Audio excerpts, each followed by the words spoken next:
kag sa numero 1 sa mga balita subong adlaw.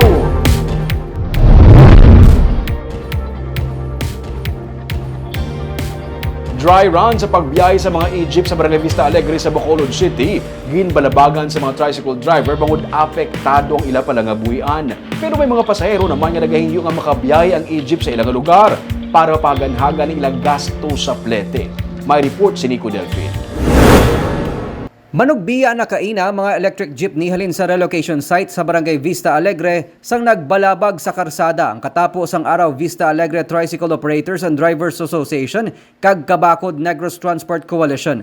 Ang iloy nga si Leonora Moralde mahingagaw kuntani sa libre sakay sa Egypt agud magbayad sang iya bill sa kuryente o galing nakibot siya kun nga ginpungga ng pagbiyahe sang Egypt nga kabahin sang 5 ka adlaw nga dry run nga aprobado sang Land Transportation Franchising and Regulatory Board kay ina sang aga. Nga balabagan nila kay amo na ni ang mas pabor sa tawo nga masapos bala sa pumuluyo labi nagit para sa amin nga may edad na. Di paano kami nga layo kami kag masaylo-saylo pa kami. Di magtabok-tabok pa kami kabudlay. Di dapat tani sugta na lang ni nila kay di ari naman ni. Ginsiling ni Carlito Ronamo, presidente sang Arvistoda nga hindi nila luyag nga mapektuhan ang ila palangabuhian kung magsugod ng pagbiyahe sang Egypt sa relocation site. Hindi kami na aguro magpasugot sa 5 ka adlaw nga ginapangayo nila nga mag-operasyon, no? Kay kun amo na pasugtan, paralyzed di kami na kaya nga mga tricycle driver. Pag magsigi ini ang ila operasyon. Totally sir, hindi kami magsugot Hindi kami magsugot, no? Samtang nga hindi niya way niyo kung mga papilis nga wala kami nakakapatawag sa public hearing, hindi na namon mapasugtan.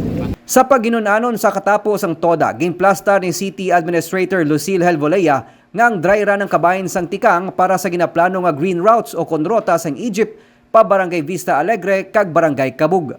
Nakita niyong yuhom, once mapuno na ilawan ka muna da sa magpakato pakari. Subong ginatanaw lang ni naton, study pa lang ni nga kun in kaso mapuno na nadada, ano gid kinahanglanon, pila ka tricycle pa, pila pa ka jeep, parang ang tanan nga pumuluyo win-win sa tanan. Nga may ara ka mo pangabuhian, may ara man hindi madulang yung pangabuhian.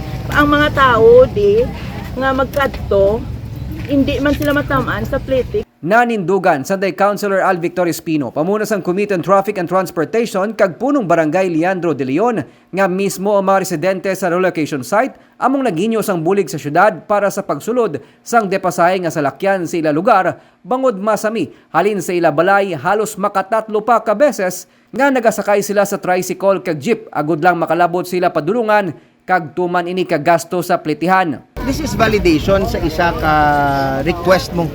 Request ni isang pumuluyo sang site para nga maserbisyuhan sila sa ginatawag nga public utility jeepney. Of course, there will be no shortcuts sa provisions ng aton layi. We will follow strictly and we have followed very strictly sang protocols kag ang ginakinahanglan naton nga ubang. Plano sa Bacolod LGU nga magdugang sang duha ka mga rota gamit ang mga e-jeepney. Nalakip diring magabiyahe Burgos Vista Alegre nga rota agud nga mabuhina ng kabudlayan sa mga pasahero gikan sa relocation site. Nagay ka mahal gid sa plete namon. Mga pila pa 20. halin sa diin na. Alin sa bangga paggol pasulod sa araw.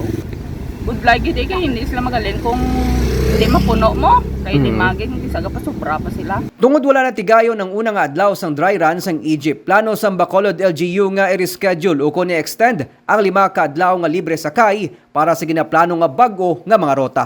Nico Delfin para sa DG Cast Negros.